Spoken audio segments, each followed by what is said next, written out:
군사비, 병력 이런 모든 걸 합치면 조금 심하게 말하면 캄보디아군은 태국군의 10분의 1 전력밖에 안 돼요. BM-21이라는 카츄샤 로켓이 2차 대전에 쓰던 거예요. 그걸 사람 맞추면 기적이에요. 태국은 썩어도 준치라고 차크리 나르베이시라고 항공모함도 있어요. 항공모함 기능 못해요. 네. 더 충격적인 건 캄보디아는 전투기가 한 대도 없어요. 단 한 대도 없다고요. 푼센, 측근, 장성 2명이 사망해요. 이번 전투에. 이 종합해보면 이게 미스터리인 거예요. 태국이 KGB를 잘 사용한 건 안전하게 항공기를 운영할 수 있는 유일한 무기체계가 이 KGB였기 때문이다. AT-6TH라는 항공기가 태국에 있는데 소형이고 탐지가 어렵다 이렇게 크메르 타임즈에서 주장한 것 자체가 거짓말입니다. 캄보디아 관광으로 먹고 사는 캄보디아가 이제 직격탄을 맞으니까 범죄 단지들이 형성이 되는 거예요. 1979년에 베트남이 캄보디아를 침공하거든요. 그러니까 베트남과 캄보디아도 애증의 관계예요. 이건 사실은 오래전부터 해결했어야 된다. 태국군이 예전보다 훨씬 더 이제 좀 세게 가고 있어요. 이번에 2025년 12월 8일 오전에 F-16 전투기 6대를 투입해가지고 캄보디아 영토 내 국경선 안에 있는 표적을 타격해가지고 이거는 거의 확전이 좀 심각하다.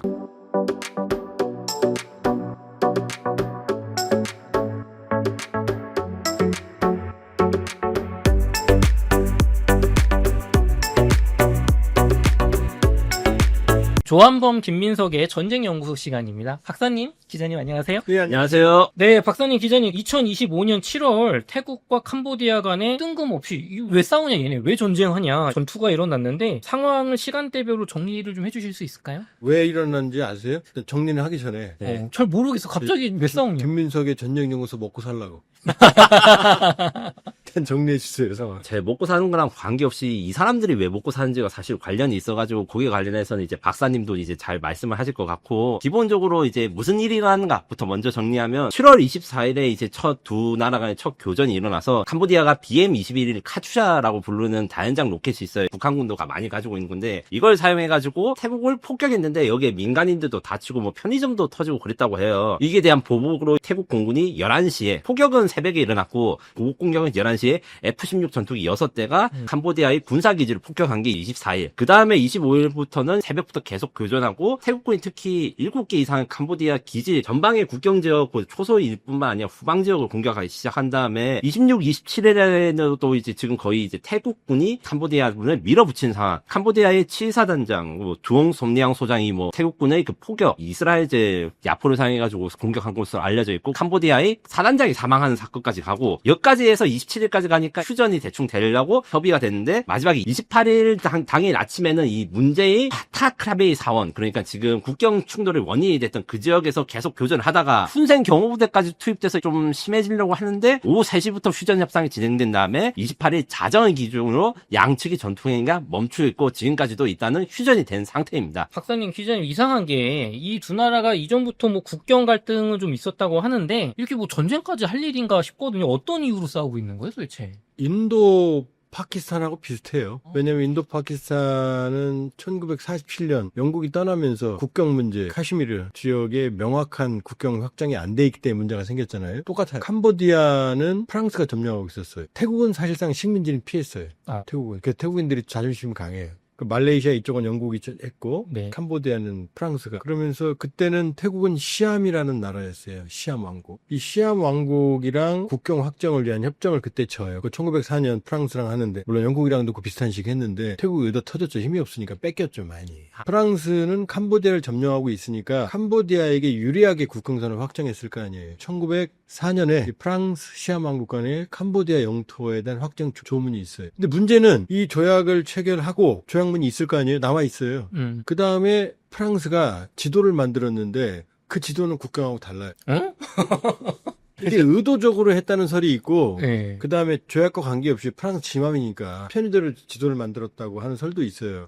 근데 이 지도가 왜 중요하느냐? 우리도 그러잖아요. 독도, 우리나라 영토 언제적 지도 증거로 내밀잖아요. 조선시대 때부터 우리 지도에 있었어. 그렇죠. 그런데 그때 시암 왕국은 영국, 프랑스한테 찌들어 버리니까 지도에 대한 개념도 없었어요. 관심도 없었어요. 그러니까 조약이 있고 조약보다 캄보디아 영토를 더 넓힌 지도가 있는 거죠. 이걸 몰랐단 말이에요. 몰랐어요. 네. 근데 이 태국이 나중에 정신 차리고 알았어요. 그래서 이거 뭐야? 이제 원래 조약대로 된 지역, 그 지역의 제일 핵심 지역이 프레아 비헤아르라고 하는 그 사원이 있는 지역이에요. 크메르 왕국이 9세기에서 15세기까지 있었는데 크메르 왕국의 전성기 때는 태국도 점령했어요. 그러니까 어마어마하게 크메르 왕국이 강했어요. 그 뒤로는 태국이 또 캄보디아를 지배했어요. 복잡해요. 그러니까 한일 관계 비스무리한 관계에서 바로 이 프랑스가 만든 시암 왕국과의 국경 영토 조약, 그다음에 지도 이 차이가 문제 발생한 거예요. 나중에 시암 왕국이 알았어요. 이제 태국이 정찰이고. 그러니까 캄보디아가 힘이 없으니까 태국이 그걸 점령해 버렸어요. 약속대로 해. 조약대로 해. 네, 그땐 캄보디아가 힘이 없었잖아요. 프랑스가 이제 식민지에서 떠났으니까. 그렇죠.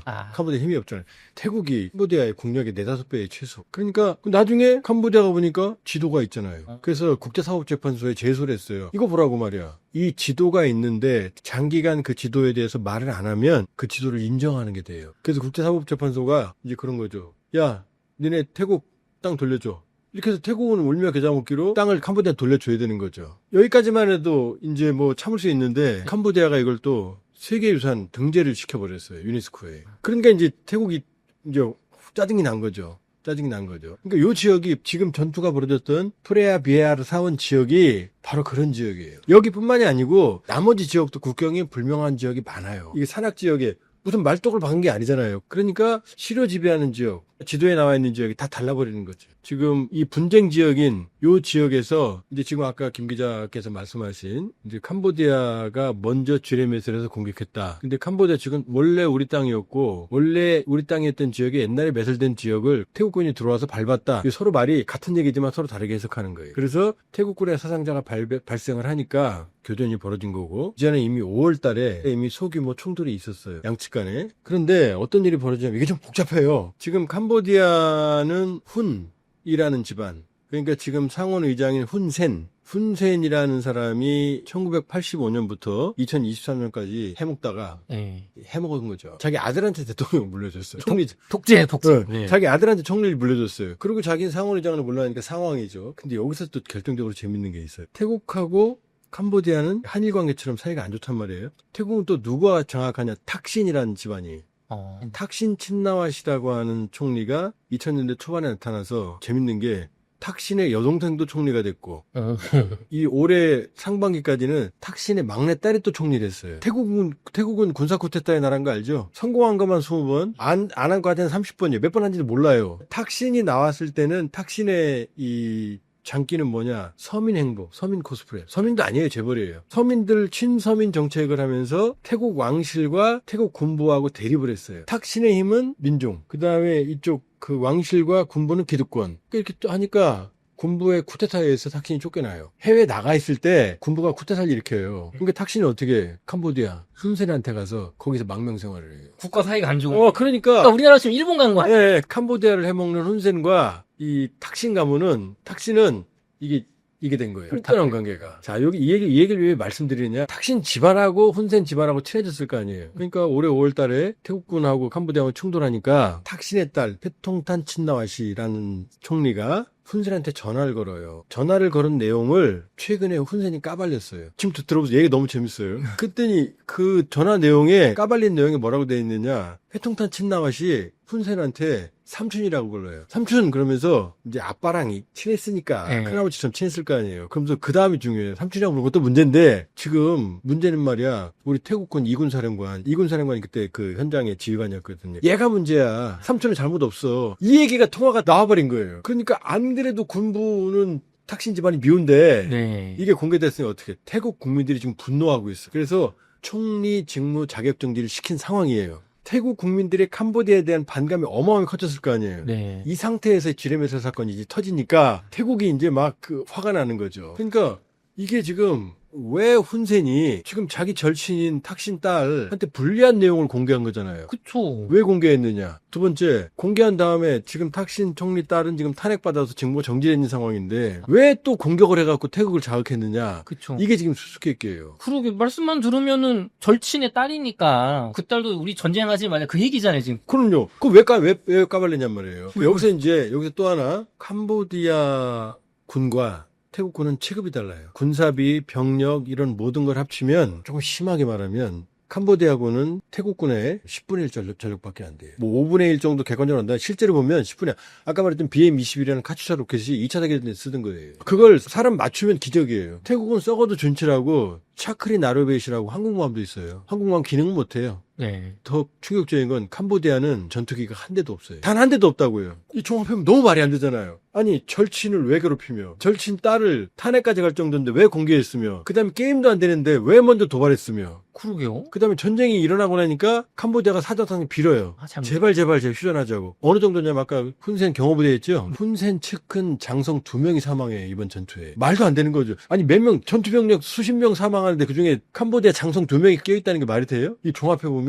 이게 미스터리인 거예요. 기자님 이거 왜 이렇게 미스터리한데 이거 캄보디아 왜 이러는 겁니까 도대체? 여러 가지 설이 있지만 제가 이제 몇 가지 설을 이야기해드리면 아마 또 이제 박사님께서 보충을 해주실 건데 첫 번째 설, 카지노 설이 일단 제일 중요한 게 있습니다. 카지노 갑자기 전쟁에 카지노가 나와요? 네, 다른 분들은 아마 들으셨겠지만 기본적으로 태국은 뭐 예전에는 대마초도 허용됐다가 지금 폐쇄했지만 의외로 도박이 금지입니다. 전제 왕정 국가이고 불교 국가이기 때문에 불교에서 도박을 그렇게 좋게 보지 않는데 그것 때문에 캄보디아는 이용해서 돈이 많은 태국 혹은 태국에 놀러 온 관광객들이 캄보디아로 다시 넘어가서 카지노 사업하는 게 엄청 발달돼 있고 이게 사실 또 훈센 감옥들의 그 돈주머니라고 알려져 있어요. 이런 상황에서 지금 쫓겨난 그러니까 탁신의 딸이라고 할 수 있는 전 총리가 뭘 추진했느냐 태국에도 카지노를 만들자 여기를 추진했는데 만약에 태국에도 카지노를 만들게 되면 그러면 캄보디아로 굳이 멀리 갈 필요 없이 태국 사람들이라든가 아니면 태국형 관광객들은 캄보디아에 갈 필요가 없으니까 캄보디아의 카지노 사업은 무너진 거죠. 왜냐하면 캄보디아는 카지노 말고 뭐 놀만한 게 태국만큼 있는 게 전혀 없으니까요. 요게 대해서 일단 갈등이 있었다. 두 번째 설은 이제 또 보이스피싱 요것도 있습니다. 이 우리나라한테는 별로 안 유명하지만 보통 보이스피싱 조직 같은 게 제일 심한 게 피해자가 제일 많은데 중국이고 거기다가 이제 온라인 사기라든가 도박 같은 거 많이 한 것도 또 캄보디아인데 이게 또 어떤 일이 있었냐 태국에 놀러왔던 중국인 관광객들이 이제 캄보디아로 납치돼가지고 보이스피싱 뭐 이런 데다 작업장으로 이용하다가 그게 파괴되거나 체포되기도 했는데 이것도 훈센이 좀 관련됐는데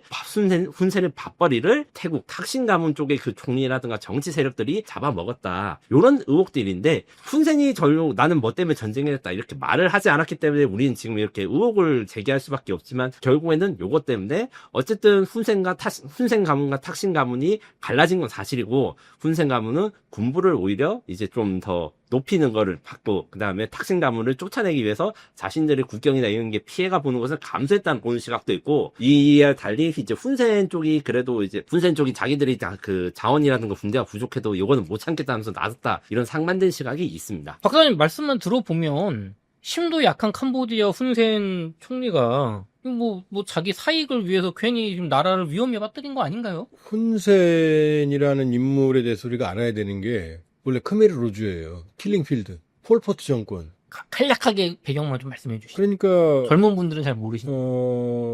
베트남이 적화통일 냈잖아요. 그렇죠? 네. 그 캄보디아도 마찬가지예요. 그 론놀이라고 하는 군사 정권에 대항해서 크메르 루즈라고 하는 그러니까 마오쩌둥, 마오이즘의 이즘을 추종하는 폴포트라고 하는 지도자가 크메르 루즈라는 공산 게릴라를 만들어서 캄보디아를 적화통일한 거예요. 그런데 이 폴포트는 극단적인 원리주의자였어요. 완전한 극단적인 공산주의를 추구하다 보니까 공산주의에 조금이라도 위배가 된다고 되는 사람은 다 죽여버렸어요. 그게 킬링필드예요. 그러니까 캄보디아 인구의 4분의 1, 5분의 1까지 학살했다는 얼마가 죽었는지도 몰라요. 지금. 다 죽이는 거예요. 지식인들을 미워하는데 어떻게 죽이냐면은 지나가다 검문을 해요. 손을 봐요. 그래서 손이 우리처럼 이렇게 부드럽죠? 네. 그럼 바로 처형해. 왜요? 노동을 안 했다고. 손에 굳은 살이 박힌 사람은 살리고 뭐 펜대나 굴리고 이랬다고? 노동자 농민은 살리고 펜대 굴리는 지식인 다 죽여버렸어요. 죽이는 것도 아주 잔혹하게 학살을 했어요. 얼굴이 하였어도 이것도 공격을 했다고 합니다. 햇빛 안 쐰다고? 네. 그러면서 훈센도 여기에 들어있었거든요. 네. 근데 이 훈센 나중에 결국 산악으로 쫓겨가서 죽었어요. 네. 자연사 했어요. 벌 받고 죽었어야 되는데. 훈센도 크메르 루즈에 포함이 돼 있었단 말이에요.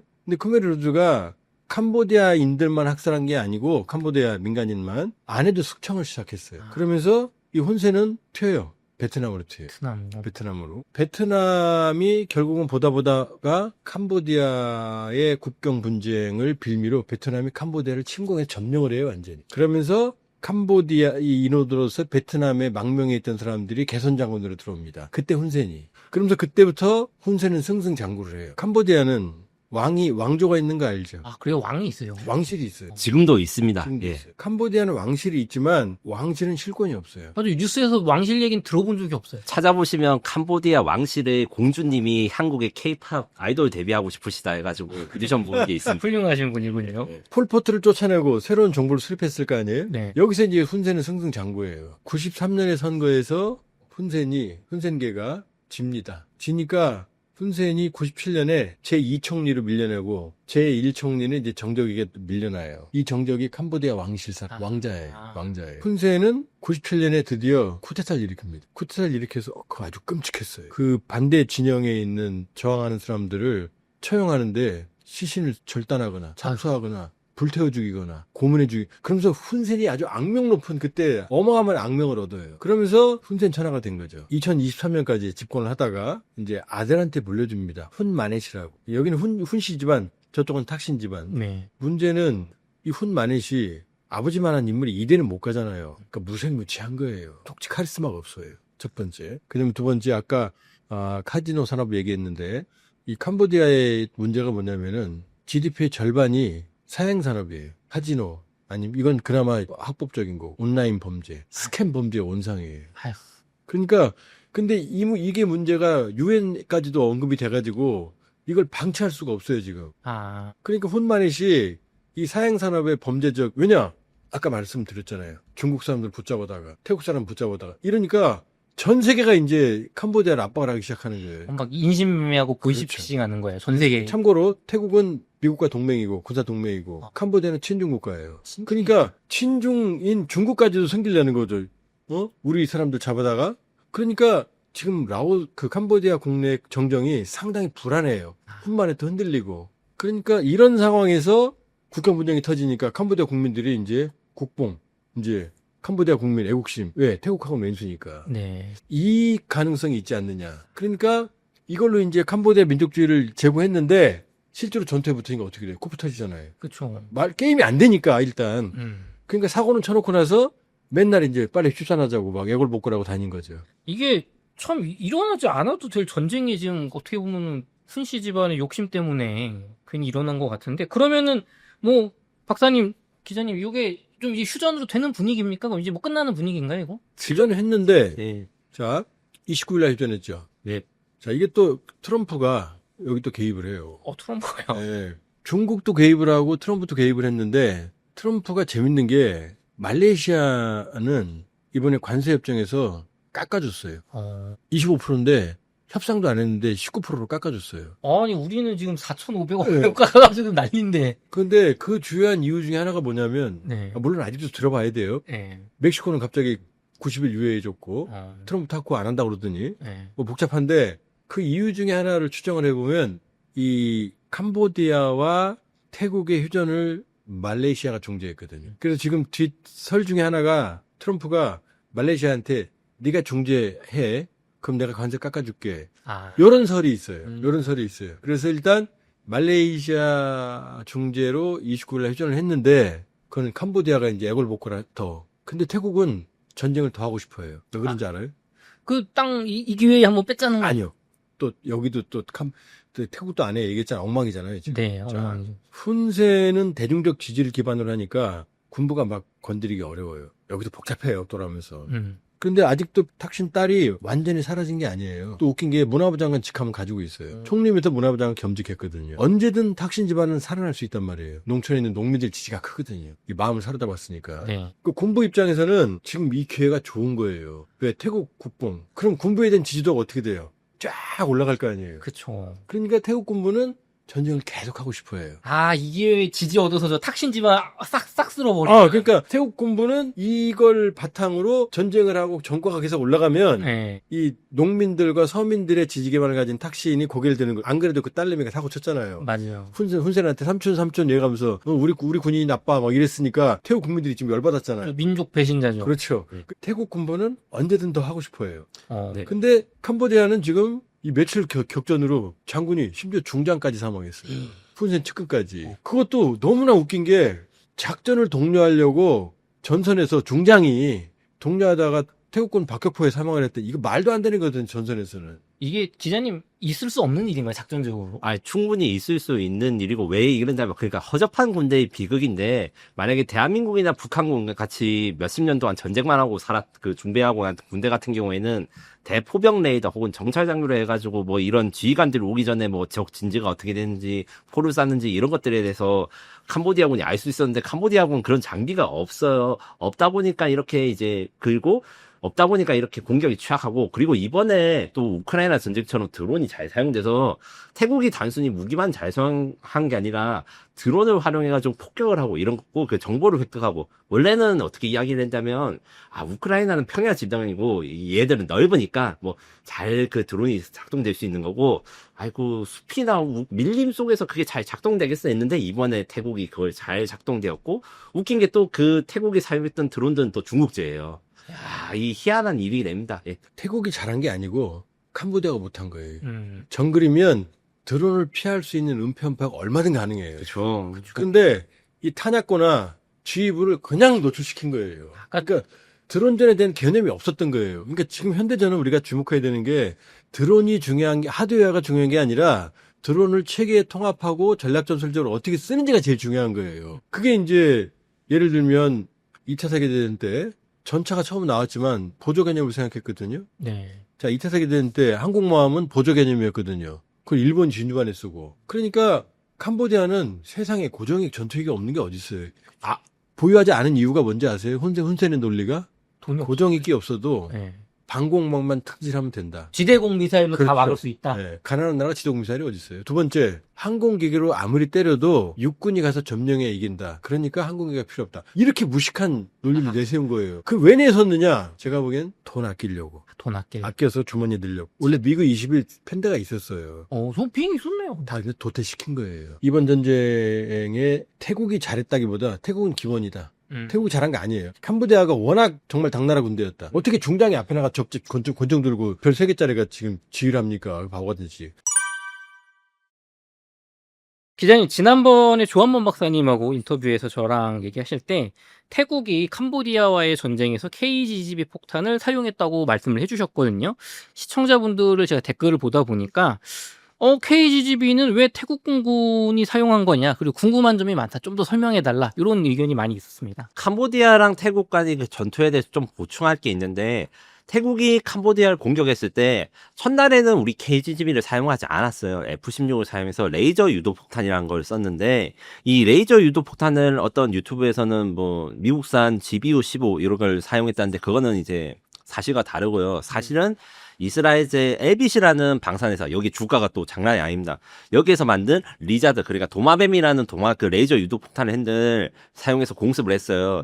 근데 이 유도 폭탄이 뭐냐? 폭탄에다가 눈을 달고 머리를 달아가지고 유도가 되게 만드는 게 말 그대로 유도 폭탄인데, 이 레이저 유도 폭탄, 이스라엘산 같은 경우에는 사거리가 15km 미만에다가 그 레이저 유도라는 거는 저게 내가 어떤 지적에 레이저를 딱 쏘면 이게 액션 영화에서 막 그 트랜스포머에서 로봇을 잡을 때 폭격을 하듯이 그 좌표에다가 그 따라서 가는 거기 때문에 비행기가 공중에 떠 있으면서 계속 그 적을 향해서 조준을 하거나, 혹은 지상에서 막 그 우리 이게 표적 지식이라고 하는데, 그 액션 영화에서 보시면 막 그 이상하게 생긴 망원경 같은 게 있어요. 네. 그걸로 딱 찢어준다고 해야 되나? 쉽게 말하면 이 계속 옛날 게임 비유를 해서 죄송하지만, 스타크래프트라는 게임의 유령이라는 데가 핵무기 쏠 때 레이저로 딱 찍어줘야지 거기에다 핵무기가 떨어지는 거죠. 그거랑 원리가 똑같아요. 그렇기 때문에 여러 가지 단점이 있었어요.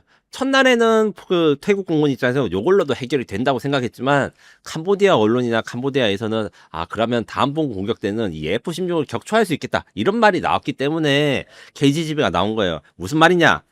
제가 앞서 말했던 그 이스라엘제 유도폭탄 같은 경우에는 사거리가 15km 정도 되니까, 이제 캄보디아가 공군이 없다는 건 저번 방송에도 말씀을 하셨어요. 근데 캄보디아는 중국산 KS-1C 대공 미사일이라는 걸 보유하는데, 이게 우리나라의 천궁 뭐 이런 거보다는 후지지만 그래도 50km 이상의 사거리를 가지기 때문에 F-16이 캄보디아 상공 50km 안에 들어오면 이게 위험한 거예요. 그렇기 때문에 이제 두 번째 날부터 우리 KGB가 사용됐고, 그 이유는 KGB랑 그 다음에 그 경쟁자라고 하는 이스라엘 유도폭탄의 차이는 날개가 있고 없고입니다. 물론 이스라엘 유도폭탄도 유도가 해야 되니까 날개가 꼬랑지에 달려있어요. 꼬리 날개라고 하는데, KGB는 활공 날개, 이름이 코리아 글라이드 가이드 밤이래요. 그래서 날개가 글라이더처럼 있어가지고 물론 엔진은 없지만 이제 고도에 따라서 거의 70km 이상의 사거리를 가지게 되는 거죠. 이렇게 된다면 이제 적이 50km나 70km 이하의 그 방공망, 그러니까 방어 면적이라든가 그 거리가 짧으면 안전하게 적을 우리를 공격할 새도 없이 이렇게 공격이 가능한 무기인 거예요. 그래가지고 그 둘째 날부터 태국 공군이 F-16에다가 이스라엘산 유도폭탄 대신에 우리 한국산 KGGB를 달았고, 이것도 태국 입장에서는 굉장히 고심 끝에 내린 거죠. 왜냐하면 그 20발 정도 구매했다고 지금 알려져 있는데, 제가 소모량이나 이제 사용량을 봤을 때 이게 몇 발 안 되는 이종 비밀 무기 같은 거였거든요. 네. 그런데 이번에 이걸 잘 사용해가지고 정확하게 표적을 맞췄으니까 아마 앞으로도 이제 추가 주문이라든가 아니면 KGGB만 주문하는 게 아니라 KGGB를 활용한 플랫폼, 그러니까 항공기 수출 이런 것까지 좀 기대가 되는 상황이에요. 그래서 단순히 KGGB를 왜 태국군이 썼고, 그리고 그게 왜 중요한지, 이게 태국군이 원래 가지고 있던 기존의 외국산 무기 보다 성능이 더 좋고, 그 성능이 더 좋은 것은 생존성이 좋다. 적의 미사일 사거리 밖에서 쏠 수 있다. 근데 이런 식으로 무기를 만들어진 게 결국엔 사실 대한민국 특수한 사정 때문에 이 만들어진 게 맞아요. KGGB는 원래 수출을 하려고 만든 게 아니고 우리 공군만 쓰려고 했는데, 공군이 이걸 필요한 거는 장사정포라고 있어요. 우리 지금 스튜디오 사거리에 그러니까 우리 스튜디오 위치를 공격할 수 있는 북한의 그 대포, 그러니까 야포가 약 400에서 500문 정도 된다고 해요. 전문가들의 자료나 이런 분석 결과에 따르면 이런 북한의 장사정포가 서울을 향해서 1시간에 최대 10만 발에 가까운 폭탄을 쏠 수 있거나 아니면 그게 준하는 공격을 가할 수 있다. 이런 식으로 이제 좀 위협을 많이 하거든요. 이거를 하나하나 부수려면 당연히 폭탄을 던져서 부숴야 되는데, 북한도 또 대공미사일이 있으니까, 그래서 비싼 미사일 대신에 싼 가격으로 어떻게든 북한의 미사일 사거리 밖에서 공격한 무기를 찾다 보니까 KGGB고, 요렇게 만들다 보니까 해외 고객들이 그거 우리도 필요해, 우리도 똑같은 상황이야 해서 한 게 이 상황이라. 그래서 태국이 KGGB를 잘 사용한 건 그냥 국산 유도폭탄이 싸거나 아니면 가성비가 좋아서거나 이런 게 아니라, 그들이 안전하게 항공기를 운영할 수 있는 유일한 무기 체계가 이 KGGB였기 때문이다. 이렇게 정리할 수 있습니다. 지금 마치 유튜브 상에선 KGGB가 그냥 멍텅구리 폭탄에 이게 뭐 GPS 유도돼가지고 가성비 좋다, 싸다 이렇게 접근하고 있는데, 기자님 말씀은 그 중국의 KS-1C 대공미사일이 50km 사거리니까, 그러니까 대공망 밖에서 70km에서 날릴 수 있으니까 안전하게, 값싸게, 정확하게 파괴할 수 있는 엄청난 무기 아닙니까 이거? 그래서 사실 가난한 자의 순항미사일, 뭐 토마호크 대신에 쓸 수 있다 이렇게도 표현할 수 있는데, 이렇게 말하면 또 KGGB가 저 뒤에 말씀드리겠지만 그 문제점이나 한계 이런 것도 있어요. 그래가지고 이게 나온 지 한 10년 정도 된 거니까 또 우리는 또 새로운 무기 이런 것들에 대해서 수출을 하려고 준비하고 있습니다. 8월 6일 캄보디아 신문의 크메르 타임스는 캄보디아 최고 권력자인 훈센 부자를 KGGB 유도폭탄으로 암살하려는 계획을 세웠다고 보도를 했는데요. 일단 이게 사실인가 싶고, 그리고 가능한가요 이게? 일단 저는 이 기사에 대해서 이제 공개적으로 언급을 할게요. 그 국가기관 통신사를 비롯해서 주요 일간지들이 다 요거에 대해서 보도를 했는데, 저는 저도 기자지만 우리나라 기자에 큰 실망을 했어요. 이게 사실이 될 수가 없고, 첫 번째로 이 사실이 될 수가 없는 걸 그냥 무비판적으로 외국에서 이런 보도를 했으니까 우리가 그대로 보도를 하자, 이렇게 하는 건 대단히 잘못됐는데, 이걸 고친 기자가 한 명도 없어가지고 전 진짜 기자로서 좀 자괴감이 드는 사건입니다. 이게 왜 이렇게 됐는지 설명을 하자면, 일단 캄보디아 신문 크메르 타임스 요거 같은 경우에는 기사에 검색 기능이 없어요. 홈페이지 들어가면 그냥 이제 대문에서 검색을 해야 들어가서 봤는데, 그 기사 중에서 어떤 게 있냐, 크메르 타임즈라는 신문은 사실 캄보디아 훈센 그러니까 권력층 정치권과 좀 가깝습니다. 일단 기본적으로 영어를 하는 엘리트들이 만든 영자 신문이거든요. 네. 그래가지고 좀 인텔리, 그다음 권력층과 밀접하게 있는데, 이 사람들이 캄보디아 정부에 대해서 이야기를 하면서 훈센 부자, 그러니까 지금 총리랑 그다음에 지금 국가 최고 지휘자라고 있는 훈센의 아들과 훈센, 이를 KGGB라는 한국산 유도폭탄으로 암살을 하려는 계획을 태국이 가지고 있고, 그걸 위해서 AT-6TH라는 비행기에다가 KGGB를 달으려고 하고, 그 다른 작업을 한국이 대신 수행해 주고 있어가지고 한국이 그 비행기를 받았는데, 그걸 다시 이제 전쟁이 터지니까 태국으로 돌려보냈다까지가 이게 내용인데, 저는 정말 실망을 했던 게, 크메르 타임즈가 이렇게 보도를 할 수 있어요. 왜냐하면 이거는 약간 정부의 그 대변하는 거고, 이제 캄보디아 그 자기 나라의 신분이니까 캄보디아에 유리한 소식을 쓰고 싶어 하잖아요. 뭐 그거는 전쟁 중이니까 어느 정도 이해하는데 우리까지 거기 말려들면 안 되는 거죠. 왜 말려들었냐면 일단 이런 보도를 했다고 하면 검증과 팩트 체크가 필요하고 특히 딴 나라의 제3자끼리 일어난 게 아니라 그냥 우리나라 연관된 거니까 이걸 봤으면 여러 가지 생각을 해봐야 되는데 기자들이 생각을 전혀 안 하고 이거를 단순히 위판적으로 퍼뜨리는 게 전 되게 놀랐거든요. 일단 AT6TH라는 항공기가 태국에 있는데 소형이고 탐지가 어렵다 이렇게 크메르 타임즈에서 주장한 것 자체가 거짓말입니다. 요거는 쉽게 말해서 프로펠러 비행기예요. 그 제트기가 아니에요. 네. 그리고 한국산도 아닙니다. 미제 비행기예요. 미제 비행기가 원래 게릴라를 잡기 위한 코인기라고 하는 건데 이게 속도가 느리고 그다음에 고도가 낮기 때문에 저한테 공격받기가 쉬워요. 그래가지고 사실 전면전에선 쓰이는 게 아닌데 일단 이거를 써가지고 훈센을 암살했다, 살해했다 이런 보도 자체가 거짓말이다. 그 다음에 이 KGB가 아직 거기 달려있다는 사실은 증명된 바 없어요. 물론 비밀리에 계약을 하고 했을 수도 있는데 KGB라는 거는 제가 방송에서 말씀드렸지만 태국 공군이 20발을 가져가고 이게 약간의 그 엄청 뭐 비밀무기까지는 아니더라도 소중하거든요.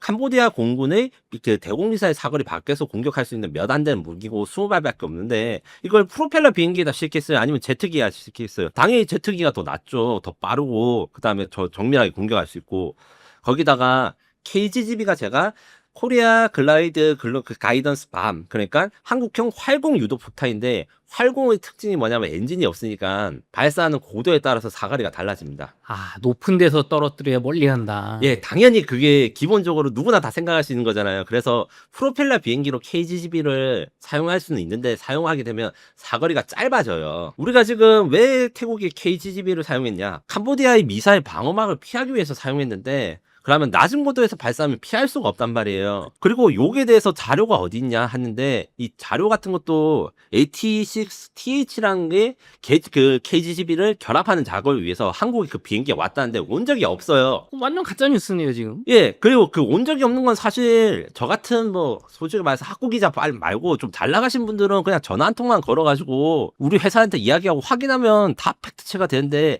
아무도 전화를 걸고 확인을 하지 않고 그냥 외국에서 보도를 했으니까 이게 오보라고 해도 캄보디아 타임즈 오보다 이런 식으로 해서 보도한 기자들이 너무 많아서 전 진짜 너무 실망을 했습니다. 그래서 가지고 결국에는 AT6를 사용해가지고 KGB를 사용해서 훈센 부자를 암살하겠다. 이거는 가짜 뉴스고 아주 쉽게 확인할 수 있는데 이거를 그러면 캄보디아 정부에서는 어떻게 발표를 했냐? 자기 외국 정보기관이 캄보디아 정부한테 이 내용을 제공을 해줬대요. 말을 안 해요. 그리고 제가 알아봤고 하는데 아는 사람이 없어요. 받았다는 사실 자체가 날조일 가능성이 있다. 캄보디아 입장에서는 캄보디아가 어떻게든 태국에 대해서 이제 잘못된 비난을 하기 위해서 이런 말을 꾸며낼 수도 있지만 우리나라 입장에서는 우리나라 국익이 있으니까 이게 진짜 맞는 것인가 아니면 어떻게 되는 것인가에 대해서 후속 보도라든가 보안 취재를 한 분이 너무 없어서 저는 대한민국 기자들한테 너무 실망을 했고요. 여기다가 이게 문제가 여기서 끝난 게 아니에요. 이 보도가 나가고 한국에서 지금 여러 매체 솔직히 말해서 우리 중앙일간지라든가 통신사들이 다 보도했거든요. 그러니까 어떤 일이 생겼냐면 캄보디아에도 한국 대사관이 있을 거 아닙니까? 네. 한국 대사관의 대사님이 공식적으로 발표를 했어요.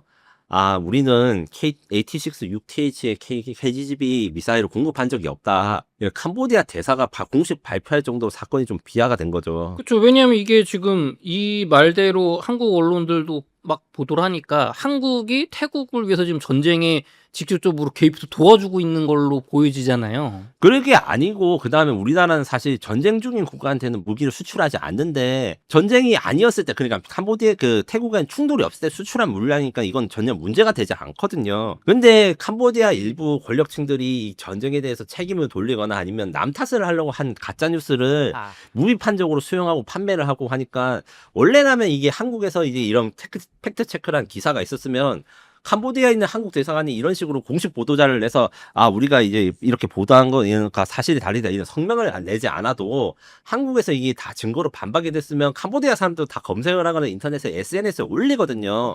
그래서 이거를 확산되거나 외교적 문제가 비하되는 걸 막을 수 있었는데 한국에서 캄보디아 타임즈 이 언론이 말한 걸 그대로 뺏기고 거기에 대해서 이게 진짜인지 맞는지 확인 안 하는 게 문제가 더 커지니까 캄보디아 한국 대사관이 아주 고생을 했습니다. 이게 캄보디아랑 태국과의 그 이야기를 할 때 태국도 우리나라랑 친하고 사실 캄보디아도 우리나라랑 친하고 우리는 사실 두루두루 다 친하게 보내야 돼요. 제가 방송에서 말씀드렸지만 캄보디아한테도 우리가 어느 정도 방산물자를 수출을 하고 있고, 그리고 캄보디아가 한국이 그 북한과 한국을 저울제하는 일종의 이런 약간 중립을 표방하기 때문에 그것을 이제 북한 편에서 우리 쪽으로 더 들어오기 위해서 우리가 여러 가지 노력도 하고 민간 분야 교류도 많이 하거든요. 이건 거를 다 생각을 하고 국제 정치나 이런 한국과 관련된 내용에 대해서 한 번쯤 체크를 해도 모자란데, 이 월급도 많이 받으시고 잘 나가신 분들이 이런 식으로 그냥 이게 퍼가지고 번역을 하면 되겠지라고 하는 거 굉장히 잘못됐고 이거 좀 반성하셔야 됩니다. 그리고 이와 별개로 만약에 이런 일이 일어났다. 캄보디아 훈센 총 부자를 KGB로 태국이 공격한다. 여기에 대한 시나리오도 제가 한번 찾아봤는데, KGB 기능이라든가 이런 걸 봤을 때 가능할 수도 있고 불가능할 수도 있다. 그래서 가능한 경우는 어떤 게 있는가?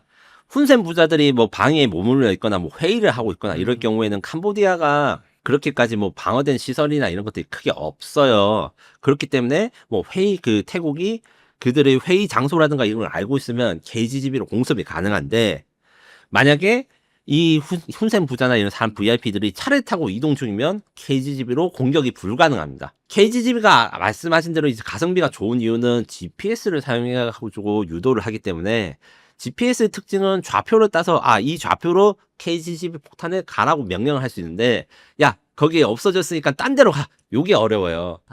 이동하는 표적에 대한 공격은 아직 어렵습니다. 그리고 KGB의 결정적인 문제점이 하나 있어가지고 요게 대해서 사실 우리가 또 보완을 하고 있는데, 무슨 말이냐면 KGB가 아까 전에 GPS를 사용해서 유도한다 한데, 이 GPS는 두 가지 있습니다.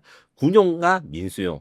군용 같은 경우에는 미국 국방부가 허가한 장비에서만 쓸 수 있고, 우리나라의 그 K방산 무기들도 이제 미국한테 정부한테 신청을 해서 우리가 미국의 군용 GPS 코드를 쓸 수 있게 해주세요. 이렇게 쓰면 이제 GPS 제머라든가 전파방에 강한 이런 걸 쓸 수 있는데, KGB 같은 거는 수출을 이걸 할 때 이제 수출을 좀 편하게 잘 되게 하려고 민수용 코드를 써요. 왜냐하면 민수용 코드를 쓰면 미국 정부한테 수출 허가를 안 받아 그냥 수출이 바로 가능하기 때문인데, 태국에 수출한 버전 같은 KGB는 그래서 민수용 GPS를 쓰고, 옛날에는 이것이 크게 문제가 안 됐었지만 요새는 최신 전쟁이 너무 발달하다 보니까 문제가 하나 생겼어요. 우크라이나 전쟁 이야기하면서 드론 제모가 발달하고 있고, 사람들이 막 이상한 총인데 뭉툭하게 안테나 같은 게 붙은 총으로 이제 드론한테 막 조준하고 이런 것들을 보셨을 거예요. 이런 드론 제모 같은 경우에는 GNSS 제밍이라는 걸 합니다. 이게 뭐냐면 쉽게 말해서 GPS 전파를 제밍하는 거거든요. 그래서 드론 전쟁이 심해지니까 이 GPS 제모가 너무 많아져서, 만약에 캄보디아가 이런 GPS 제모를 사용한다면 이제 그 훈센 부자들을 이런 것들 보호는 할 수 있어요. 요거를 우리가 모르는 건 아니고 다 알고 있기 때문에 이제 계량을 만들어지는데, 아직까지 이 상황에서는 지금 KGB가 움직이는 표적 혹은 제머를 가진 표적한테는 우리가 이제 거기 대응이 어려워요. GPS로 유도하다 보니까 그거를 무력화시킬 수 있는 방어 수단이 있다. 근데 그게 군용 GPS 코드 쓰면 되는데, 그건 이제 미국 승인을 받아야 수출이 되니까 네. 태국 버전은 아니다. 네, 맞습니다. 좋습니다. 저희 국뽕도 좋지만 일간지 기자님들은 좀 확인하고 내셔야 되는 게 맞지 않나 싶어요. 네, 저도 솔직히 뭐 외부에서 국뽕 유튜버를 부르는 거 다 알고 저도 인정해요. 저는 대한민국이 자랑스럽거든요. 그리고 우리나라의 K방산 무기에 대해서 많이 홍보를 하고 싶은데, 홍보를 하는 목적은 결국 방산 수출이 잘 되고 우리나라의 국력과 외교가 발전하는 게 목적 아니겠습니까? 그러면 이제 우리 국익을 생각해서 보도라든가 내용을 확인해야 된다고 좀 간곡하게 말씀드리고 싶습니다. 캄보디아 저희 스캔 범죄 이거 관련해서 참 말이 많은데, 박사님 좀 깔끔하게 정리 부탁드리겠습니다. 캄보디아, 중국 범죄 조직. 그럼 중국 정부는 무관하냐? 중국 정부도 억울하죠. 그러나 1대1로 여기 결합이 돼 있어요. 왜냐하면 캄보디아, 미얀마부터 시작해서 라오스, 이런 동남아시아의 정정이 부실한 국가들의 특징이 뭐냐면 중국의 입김이 세요. 왜냐하면 중국 자본이 대규모 1대1로, 캄보디아만 해도 캄보디아를 통과하면은 나올 수 있잖아요, 바다로. 중국의 자본이 깊숙이 들어가는 곳들입니다, 특징이. 중국 자본에 판이 깔리잖아요. 조폭들 말로 중국 나와바리가 되는 거예요. 그럼 중국 영향권이라는 기반이 깔리죠? 여기에서 중국 범죄 조직이 온상으로 자라는 거예요. 물론 중국 정부는 할 말이 있어요. 지난 5년간 대부분 이 동남아를 장악하고 있는 중국 범죄 조직 세계 최고의 삼합회 그 브랜치들이거든요. 가장 많은 피해 대상은 중국인들이에요. 중국인들이 무려 36만 명을 체포해 갔어요. 동남아에. 중국 인구가 14억이잖아요. 그렇죠. 14억. 중국도 할 말은 있는데 중요한 건 뭐냐? 특징이 자 지금 말한 국가들 미얀마, 캄보디아, 라오스 이런 나라들은 독재 국가입니다. 중국의 입김이 세고 중국의 자본이 들어가요. 그럼 어떻게 돼요? 부정부패의 연결고리가 형성이 되는 거죠. 중국 중심에 중국 돈이 들어가면서 먹이사슬, 중국은 영향력을 확대하고 일대일로 확대하면서 이 정권과 결탁을 하는 거죠. 이 영향권 안에서 중국 범죄 조직이 날개를 다는데 1990년대 전후로 중국의 범죄 조직들이 상당 도박장, 불법 도박장, 카지노 이런 거를 대대적으로 동남아시아로 이전을 하기 시작, 장악을 하기 시작해요. 캄보디아가 그러니까 뭐 그런 얘기 하잖아요. 뭐 지금 불법 수입이 캄보디아 뭐 GDP의 절반이다. 그게 왜 나오냐면 일부 기관들 유엔 하나나 이런 데서 민간단체에서 추정을 한 거예요. 어떻게 불법 소득이 GDP의 절반이겠습니까? 카지노 연관된 관광산업, 여기에 연관된 스캠, 사기 요걸 합쳤을 때 영향권이다 이런 얘기지 절반이 이기는 쉽지가 않죠. 중국 범죄 조직들이 이 카지노를 포함한 불법 도박장부터 시작해서 카지노 이런 것들을 이제 캄보디아에서 장악하기 시작했어요. 대상들, 피해자들이 대부분 뭐예요? 중국이란 말이에요. 그러니까 중국이 영향력이 있으니까 이 정권들을 이용해서 막 잡아가는 거예요. 그런데도 근절이 안 되잖아요. 사형당한 사람도 많아요. 그 범죄 조직자들.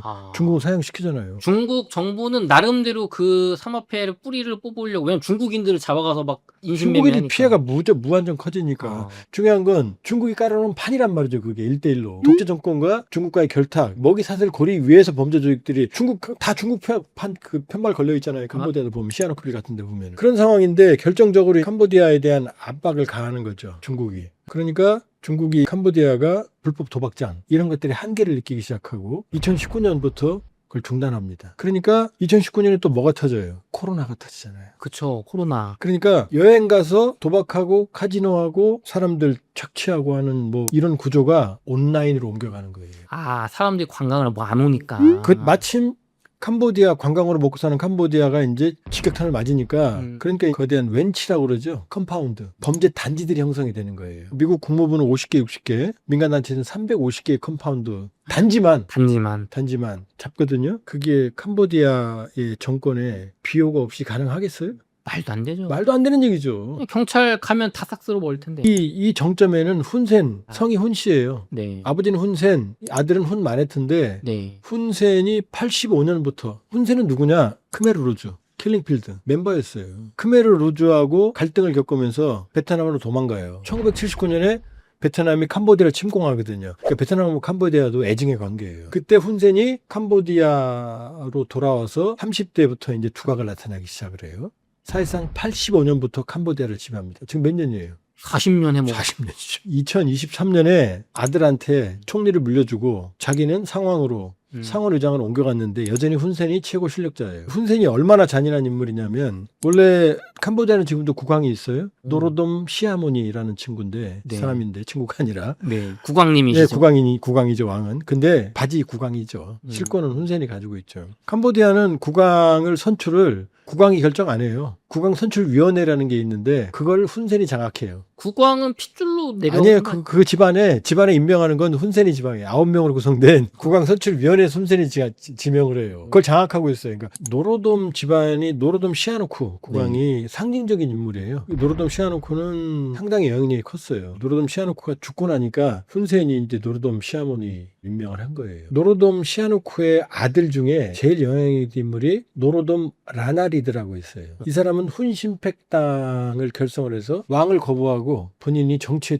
나섰어요. 이 사람이 훈신을 이겼어요. 진짜 훈센 가문 이겼어요? 예, 훈센 가문을 이겼어요. 이 훈센이 97년에 쿠데타를 일으켜요. 그래서 라나리드를 축출해요. 근데 그 과정이 끔찍해요. 이 노로돔 라나리드를 지지했던 세력들을 고문하고 살해하는데 크메르 루즈가 썼던 방법을 그대로 써요. 그 살해한 시신들을 불태워서 길거리에 던져놓고 아주 잔인한 인물이에요. 한번 얼굴 봐봐요. 아주 잔인해요. 훈센의 85년부터의 독재를 하고 그 아들에게 물려줬잖아요. 훈센 가문의 집안에 일단 지금 야당이 아예 없어요. 타 죽이거나 뭐 캄보디아는 아예 야당이 없다고 보시면 돼요. 아. 그 정도의 정치 환경을 만들어 놨으니 이 와중에 350개 컴파운드 범죄 단체가 훈센 가문의 비호가 없이 되겠어요? 말도 안 되죠. 말도 안 되죠. 갑자기 훈센 가문이 훈센하고 5월에 이번 7월 24일 날 캄보디아가 태국을 공격했죠. 그 방사포로. 맞아요. 근데 인구는 태국이 2배가 넘고 GDP는 거의 캄보디아의 태국 10배예요. 국방력도 5분의 1도 안 돼요. 캄보디아가. 캄보디아 아예 공군력도 없어요. 근데 태국을 공격했어요. 겁이 없네. 겁이 없죠. 겁이 없죠. 처음에 태국과 캄보디아의 국경 분쟁은 원래 있었는데 프랑스가 식민지 정리하면서 국경 문제를 엉망으로 만들어 놓고 갔어요. 영국하고 프랑스가 모든 식민지 경험 가진 나라들의 국경 분쟁의 원인이에요. 5월에 처음 분쟁이 벌어집니다. 태국하고 캄보디아는 지금은 왼수인데 태국은 이 탁신 친나왓 친나왓 집안이에요. 그 딸이 패통탄 친나왓인데 탁신 딸이 패통탄 친나왓이 5월에 1차 캄보디아와 태국 국경 분쟁이 있을 때 총리였어요. 탁신 집안과 훈센 집안은 친나왓 집안과 훈 집안은 서로 긴밀해요. 왜냐?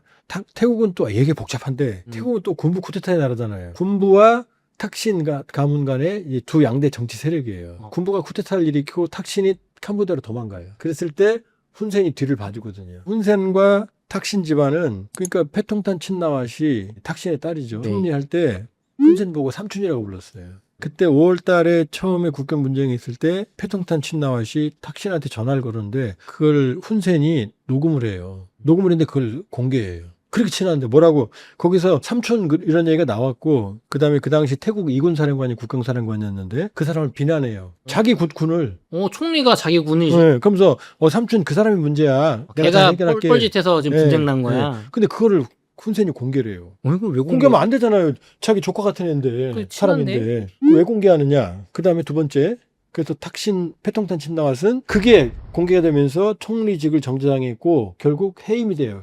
정식으로. 헌법위원회에서. 그죠. 국민들이 참을 수가 없죠. 그럼요.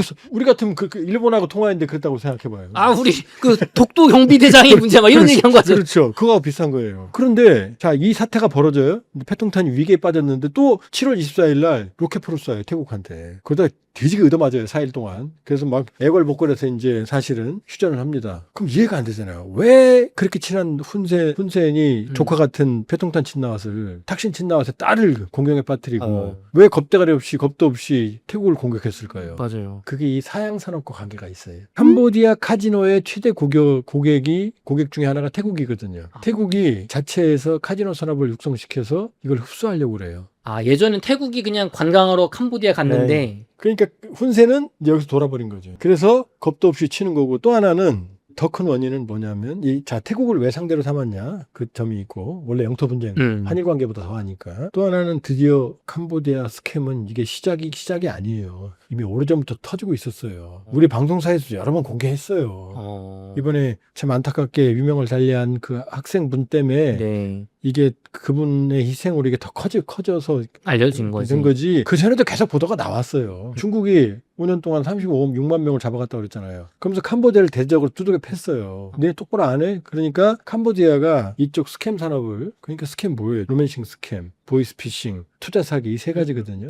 제일 큰 14억이 제 시장이었을 거 아니에요. 중국이었을 거 아니에요. 우리도 뭐 그러지만 중국이 제일 피해가 컸단 말이에요. 중국이 때문에 시작됐지만 중국의 피해도 컸단 말이에요. 그러니까 중국이 두들겨 패기 시작했어요. 지금 캄보디아를. 그랬더니 단속을 했잖아요. 단속을 해야 될 거 아니에요. 그럼 어떻게 돼요? 그 컴파운드 웬치가 있으면 이게 자본주의란 말이에요. 거기 주변에 밥도 시켜 먹을 거고 소비도 할 거고 옷도 입을 거고 그러니까 일종의 산업이 돼버린 거예요. 그러니까 이걸 치니까 어떻게 돼요? 캄보디아인들의 민심이 흔들리는 거죠. 경제에 타격을 받는 거죠. 그 안에서 뭐 장기 적출하든 말든 난 거기에 밥 배달해서 잘 먹고 그럼요. 다 알죠. 그 사람들이 모르겠어요? 알면서. 그러니까 일종의 산업 생태고리가 범죄 산업 생태고리가 형성이 된 거예요. 근데 그걸 치기 시작하니까 어떻게 돼요? 훈 마네트 정권한테 자 훈센 카리스마가 있어요. 아들은 비리비리 하단 말이에요. 여기다 치니까 이제 정부에 대한 불만이 많아지는 거죠. 그러니까 훈센은 어떻게 해요? 어디론가 아울렛 출구가 필요했던 거죠. 그 태국을 잡은 거죠. 자기 조카 같던 패통탄 친나왓도 버리고 공개시켜버리고 공격도 하고 그럼 충돌하고 민족 감정을 이제 이용해서 결속을 하려고 했던 거예요. 외부의 적을 만들어서 정치를 해결하려고. 그렇죠. 그러니까 지금 이건 사실은 자, 이렇게 돼요. 우리도 냉정해야 됩니다. 첫 번째, 희생자분들은 참 안타깝고 그렇지만 세상에 편하게 돈을 벌 수 있는 고액이 어디 있어요. 통장을 빌려주는 그런 거에 가는 건 안 되는 거예요. 그쵸. 내 통장을, 대포 범죄니까. 통장을. 그러니까 피해자와 가해자가 섞여 있는 거예요. 이 사건. 그러니까 캄보디아라고 하는 이 공간 안에 중국인 범죄 조직 중심, 한국 조직, 모집책부터 그다음에 여기에 이제 끌려간 사람들, 가해자, 피해자 섞여 있는 사람들, 피해자도 있고 가해자도 있고, 그리고 여기에는 뭐가 있느냐? 이걸 비호하는 훈센 정권이라는 이 독보스에 잘할 수 있는 훈센 정권이라는 독재 체제가 있는 거예요. 캄보디아 사람들은 책임이 없느냐? 있죠. 왜?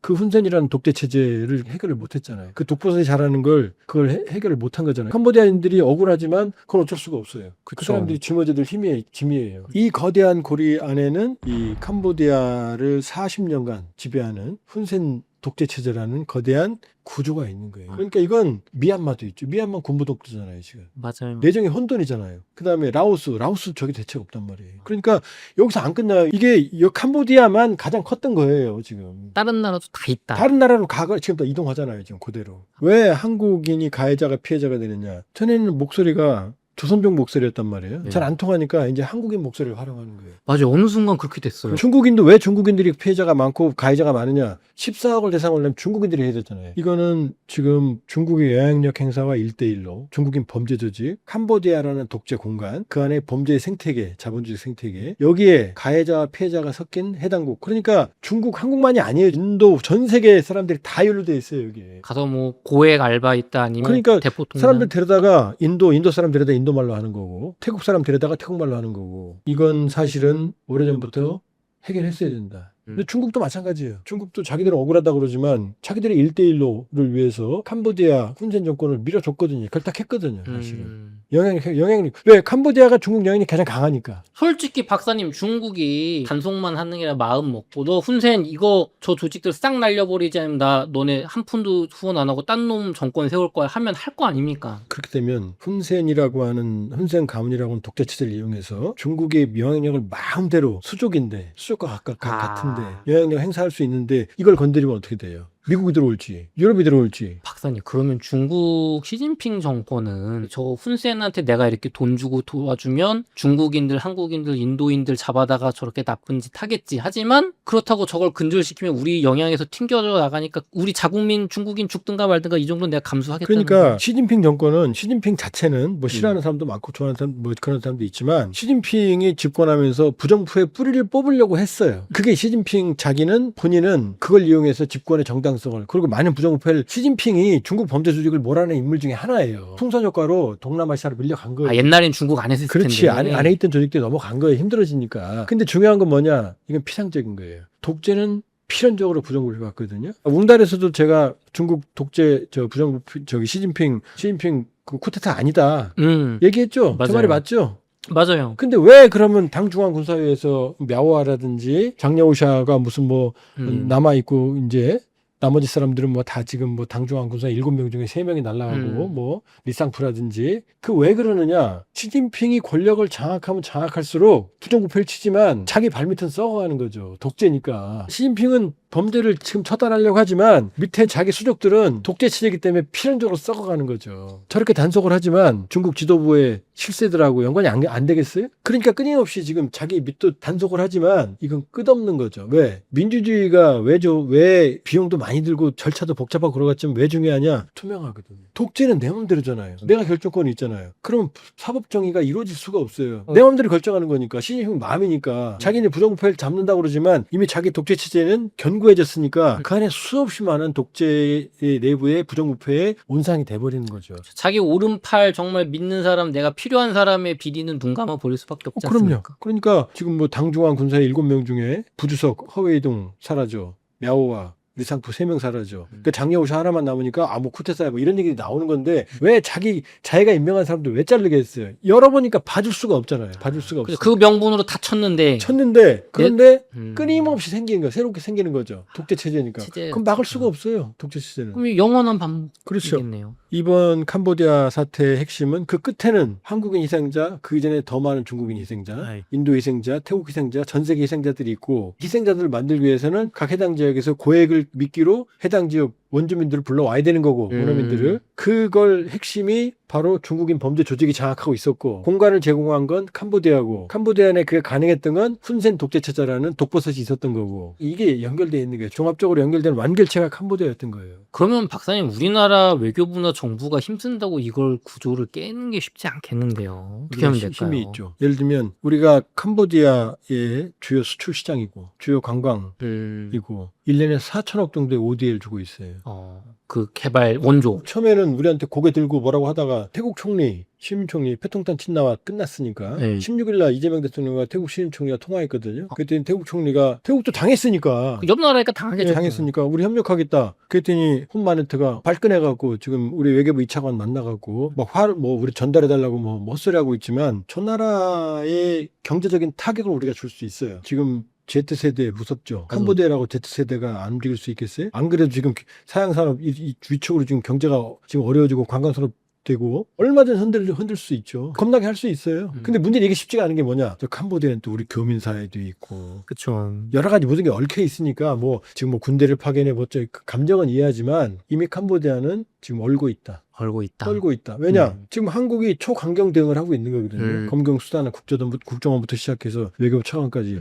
지금까지 그런 나라가 없어요. 그런 나라가 없어요. 중국만 그냥 배후의 힘을 이용해서 왜냐면 우리가 모르지만 중국인들이 가서 막 고문당하고 이런 사례가 36만 명을 잡아갔는데 오죽했겠어요. 디지털 세상 범죄의 새로운 초고가적 범죄의 한 측면을 보여주는 거예요. 저걸 뿌리 뽑으려면 일단 동남아시아의 각 국가의 정치적 투명성이 올라가야 되는데 그 하루아침에 되겠어요? 이제 미얀마로 가겠죠. 라오스로 가겠죠. 더 안 되면. 저기 때려잡으면 그쪽 가서 또 할 거다. 지금 이 와중에도 지금 계속 광고가 나오잖아요. 우린 그런데 아니더라고. 맞아요. 왜냐? 손쉽거든요. 누가 봐도 그러잖아요. 그거 왜 가? 그것도 말도 안 되는 네. 조건인데. 여기에 절박한 사람들이 있거든요. 삶의 마지막까지 밀린 사람들. 신용불량자부터 시작해서. 음. 그런 것들을 활용해서 이 스캠이라고 하는 자본주의의 한 민낯이죠. 자본주의 디지털 시대의 범죄 산업의 한 면을 보여준 거고. 그러니까 어떻게 돼요? 미국, 영국이 지금 프린스 그룹부터 시작해서 14K까지 지금 수백억 달러 자산 압류하잖아요. 수백억 달러 자산 압류하잖아요. 보고 있었던 거죠. 정신 차리지 않으면 또 생긴다. 이걸 활용해서 국제적인 공조 취재가 이루어져야 돼요. 또 움직일 거예요. 어디로 가느냐. 이제 아프리카로 가겠죠. 아프리카 정치 엉망인 나라들이 많으니까. 끝이 없구나. 끝이 없죠.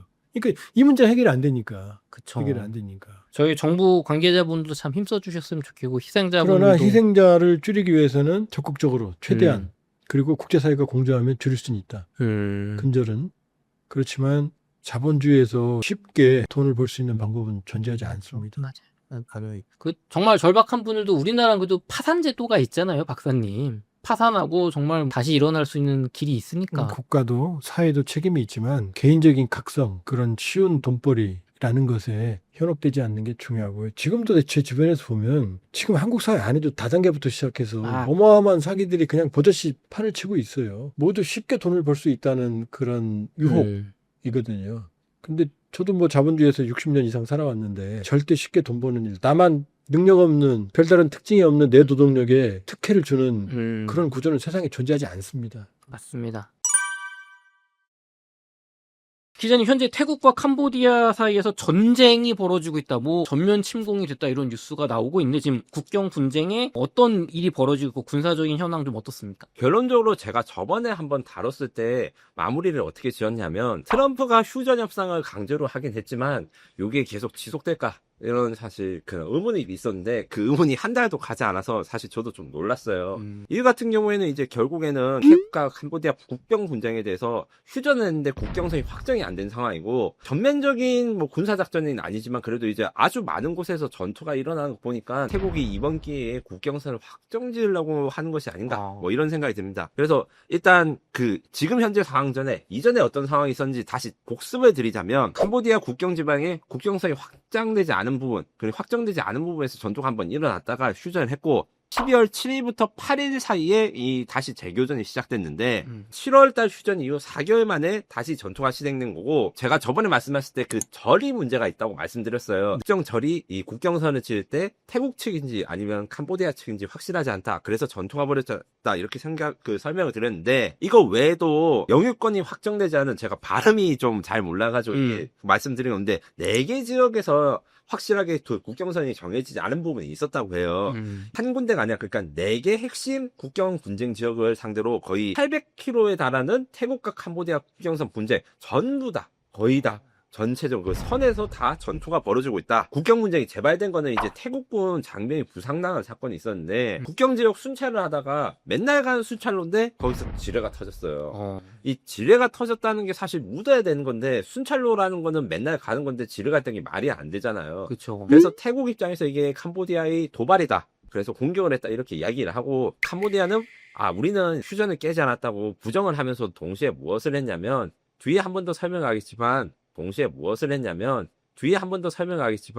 진지를 구축하기 시작했어요. 다시 전쟁을 하거나 이럴 때 대비하기 위해서. 그래서 진지 구축 작업을 휴전 이후에 계속 시작하고 있었기 때문에 태국이 그것도 좀 마음에 안 들어 했었고 그러다가 이제 지난 며칠간 이제 6개 주에서 이제 20건 이상의 교전이 벌어지고 있고 요거는 이제 과거에는 그냥 만나면 정글에서 만나면 옛날 전쟁 영화처럼 뭐 소총이나 기관총으로 분대끼리 하는 게 아니라 특정 지역이라든가 특정 지방이 폭격을 하는 것들이 캄보디아, 태국 양쪽에서 벌어지고 있다고 합니다. 기자님, 이게 태국군이 최근에 전투기를 동원해서 공습도 하고 폭격도 하고 보도가 있는데 태국이 침공해서 들어간 거잖아요, 지금 상황이. 구체적인 작전 내용과 목표는 뭔가요? 태국군이 예전보다 훨씬 더 이제 좀 세게 가고 있어요.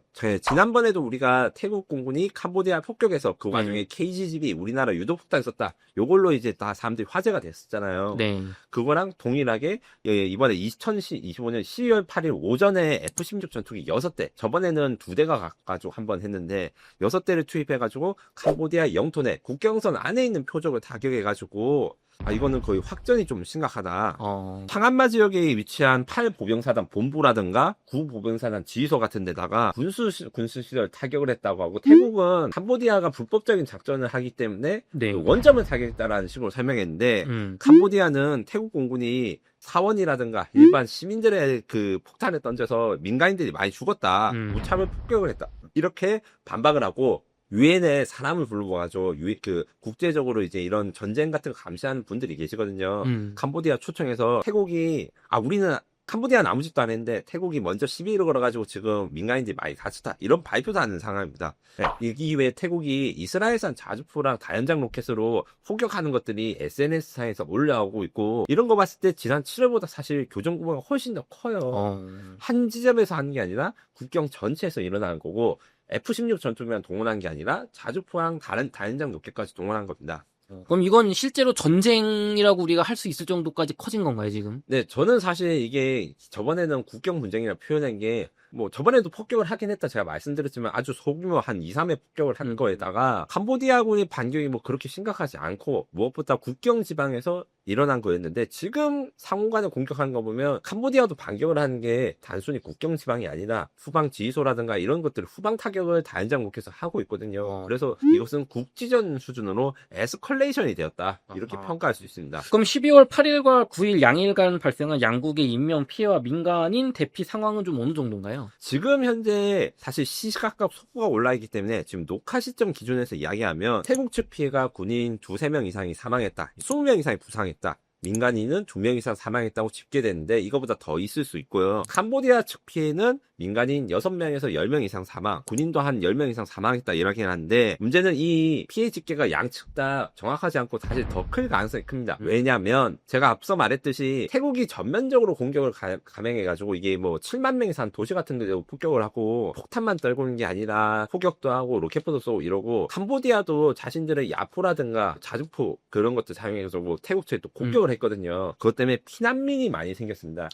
양측 다 15만 명 이상의 피난민이 생긴 걸로 알고 있고 그래서 태국 같은 경우에는 최대 43만 8천 명에 달하는 피난 인원이 안전지대로 대피했고 캄보디아가 또 10만 명 이상의 피난민 생긴 것 같아요. 이게 국경 지방이 사실 아시다시피 정글이고 아무것도 없는 게에서 전투가 벌어진 게 아니고 거의 시내에 떨어지고 이런 것들이 지금 인스타그램이라든가 페이스북 지역에 사는 사람들이 속속 올라오고 있거든요. 너무 무섭죠. 우리도 사실 서울에서 뭐 털어주면 피나는 갈 수밖에 없잖아요. 너무 좀 가족도 있고 두려우니까. 그쵸. 그럼 지금 뭐 연평도, 연천, 철원 이런 데 지금 떨어지는 게 아니라 뭐 파주 아니면 뭐 인천, 서울 이런 도시에 지금 폭격이 떨어지고 있는 거, 폭탄이. 비유하자면 서울 같은 건 당연히 아니겠지만 이제 7만 명에서 6만 명 정도 되는 소도시 같은 데도 이제 피해가 생긴다고 생각하면 거의 파주라든가 연천, 김포 정도에 대한 공격이 낮다라고 생각하시면 됩니다. 김포 한강 신도시 폭탄 떨어져 아우, 다 몇십만 명이 저 가시겠네요. 그쵸. 10만 명, 20만 명. 거기다 이렇게 피난민이 많으니까 정확하게 피해 상황이 집계되지 않고 있어요. 요것도 이제 나중에 전쟁이 끝나고 정리하다 보면 사람을 세우면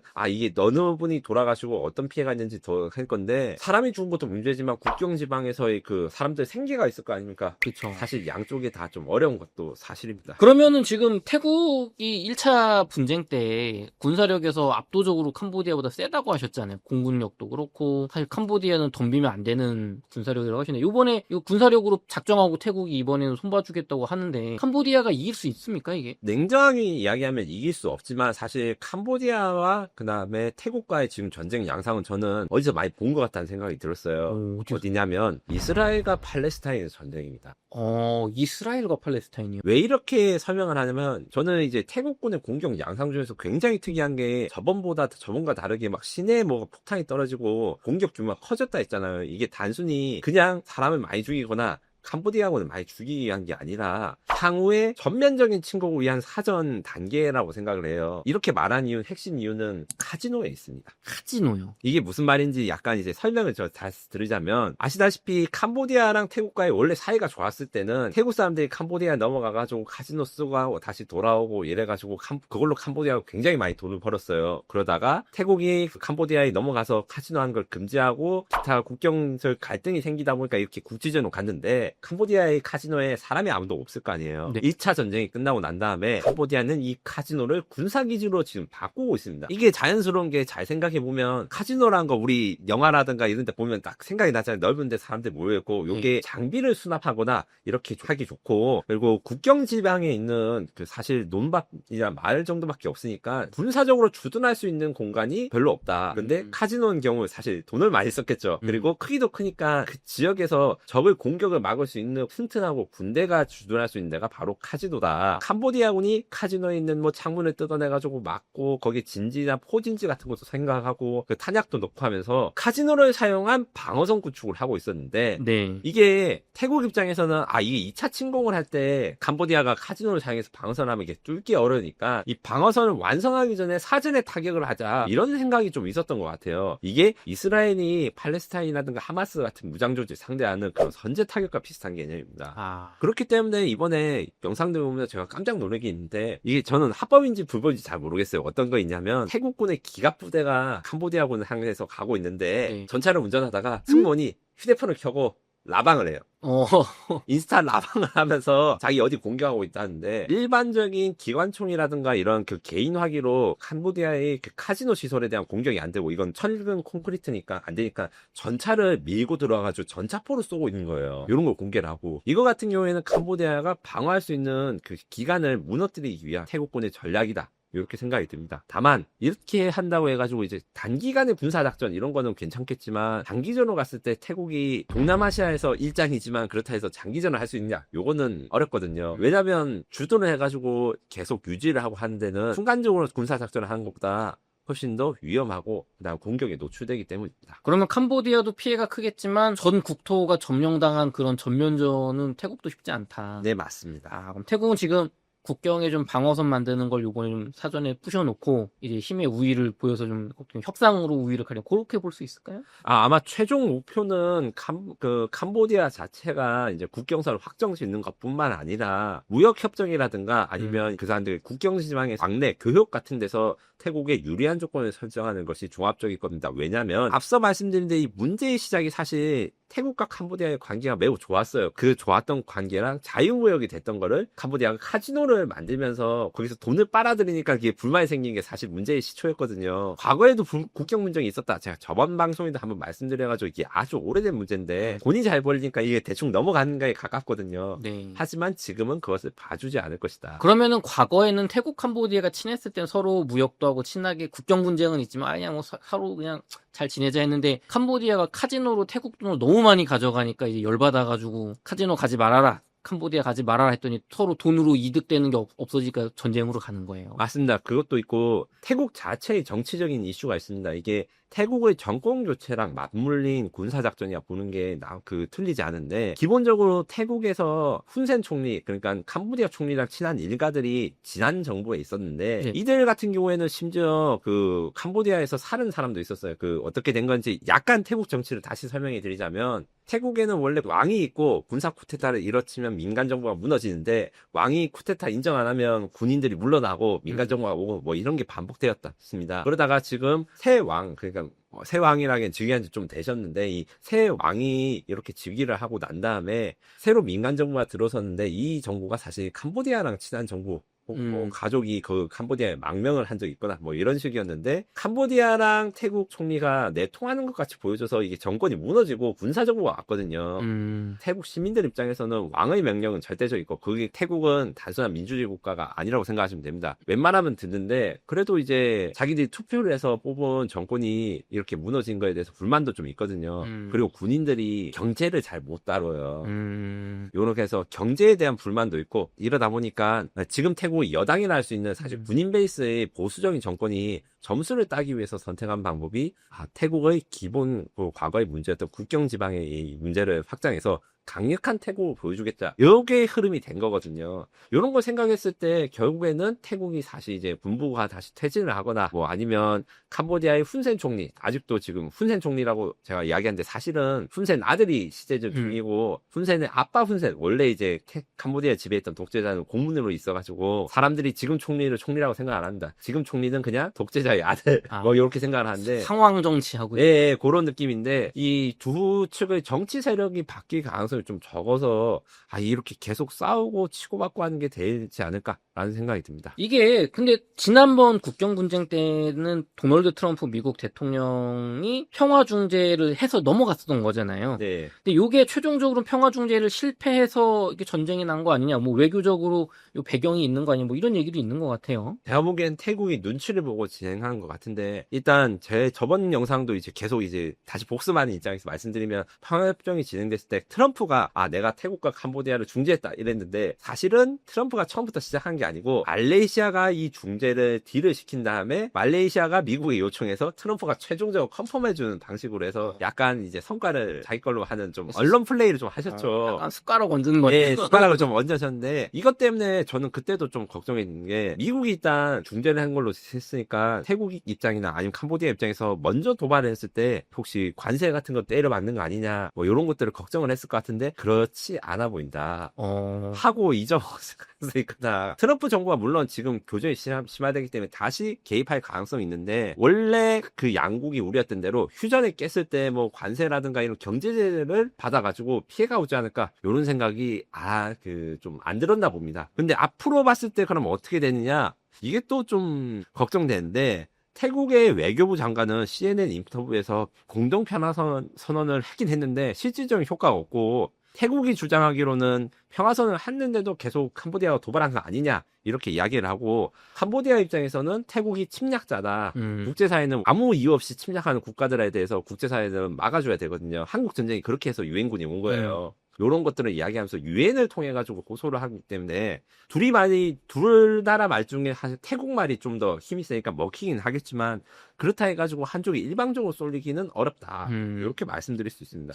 야, 태국 입장에서는 참 이게 늘 가던 길에서 지뢰로 캄보디아가 묻었던 걸로 생각되지만 증거는 없고 기분 나쁘고 막 군사기지 만드니까 선제 타격도 이해가 되지만, 또 그걸로 전쟁했다고 국제사회에서 인정해주기에는 좀 명분이 좀 약한 것 같기도 하고, 참 어려운 전쟁 같아요. 그럼 앞으로 전환과 국제사회의 개입 가능성 마지막으로 어떻게 보시는지요? 지금 현재 12월 9일 기준으로 미국이 아무런 입장을 내보이지 않기 때문에 태국 입장에선 거칠 게 없습니다. 그리고 제가 아까 전에 탱크에 탄 승무원분이 막 인스타 라이브 한다 이렇게 말씀드렸잖아요. SNS에서 굉장히 많이 올라오고 있는데, 이걸로 사실 태국 국민들 입장에서는 속이 시원하다. 왜냐면 우리의 영토를 빼앗은 그것들에 대해서 보복을 하는 것들을 실시간으로 보잖아요. 이기 때문에 사실 정권의 인기도 높아져서 태국 입장에서 이걸 멈출 이유가 없고요. 다만 국제 중재가 어떻게 되는지 요게 좀 문제입니다. 캄보디아가 유엔 안보리 소집을 했는데 아마 응하지는 않을 거고 유엔이 왜냐하면 캄보디아 약속이니까 다만 그래도 평화 유지군이라든가 이런 거에 논의는 있을 수가 있거든요. 여기서 또 변수가 프랑스입니다. 프랑스요? 여기서 어떤 일이 있었는지 보면 기본적으로 현재 미국이랑 프랑스 관계 그렇게 좋다고만 볼 수 없어요. 특히 우크라이나 문제에서 갈등을 벌이고 있어가지고 프랑스랑 영국에 대해서 미국이 아주 안 좋게 이야기를 하거든요. 이 와중에 프랑스가 또 캄보디아랑 연이 있어요. 지금 태국과 캄보디아 국경 분쟁 이야기가 됐을 때 이 국경 분쟁의 원인 제공자가 바로 프랑스입니다. 또 프랑스예요? 예. 프랑스가 인도 차이나 반도를 점령했을 때 네. 국경선이나 이런 거에 대해서 애매하게 했기 때문에 식민지 시대의 문제가 지금까지 나와 있고 캄보디아가 사실 이제 친중국 가긴 한데 원래 그전에는 친프랑스 국가였어요. 식민지에서 독립했어도. 그래서 휴전 기간 동안에 프랑스의 외교부 그 인사들이 이 캄보디아 방문해가지고 협력을 하겠다 이런 이야기를 했는데 이 와중에서 사실 미국이 지금 개입을 하고 중재를 해야 되는데 안 하고 있고 프랑스가 여기에 관심을 보이게 된다면 캄보디아에 다소 유리하게 뭐 평화 유지군을 중간에 진주해서 현재 상태를 유지한다거나 아니면 이제 넘어오지 말고 상호와의 포격을 하지 말자. 포격을 하기 시작하면 캄보디아보다 태국군의 폭격 능력이 더 좋으니까 이런 식으로 갈 가능성을 배제할 수 없다. 이렇게 생각이 듭니다.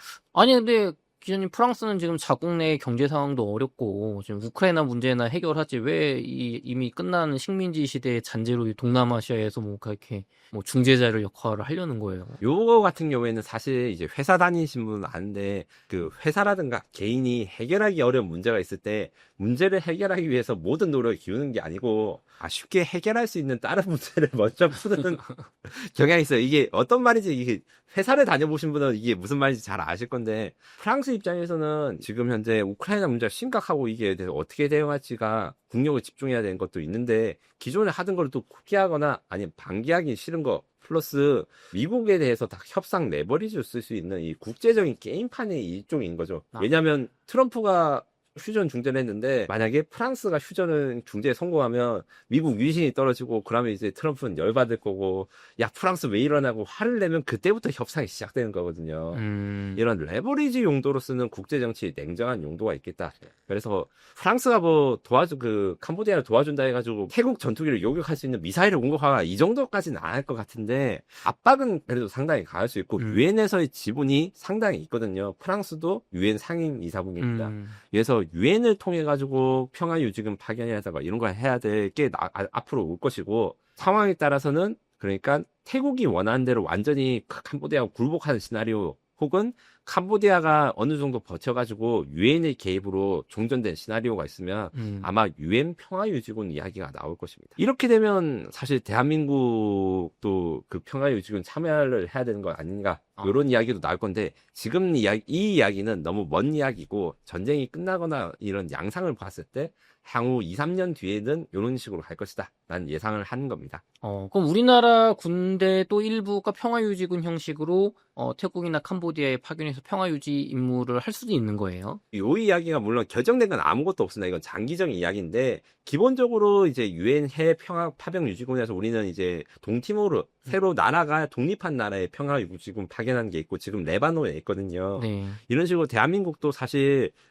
인천에 이제 관련 전담 부대가 있는데 해외 평화 유지 파병이라든가 이런 거에 대한 전문적인 인력이나 능력이 있고 예전에는 사실 한국이 어디 있는지 몰랐는데 요새 한국이 너무 유명해져서 이런 국제 분쟁이 아시아에 앞으로 많이 생길 때 사실은 한국군이 와서 평화를 좀 지켜줬으면 좋겠다 이런 요청을 좀 많이 받을 거예요.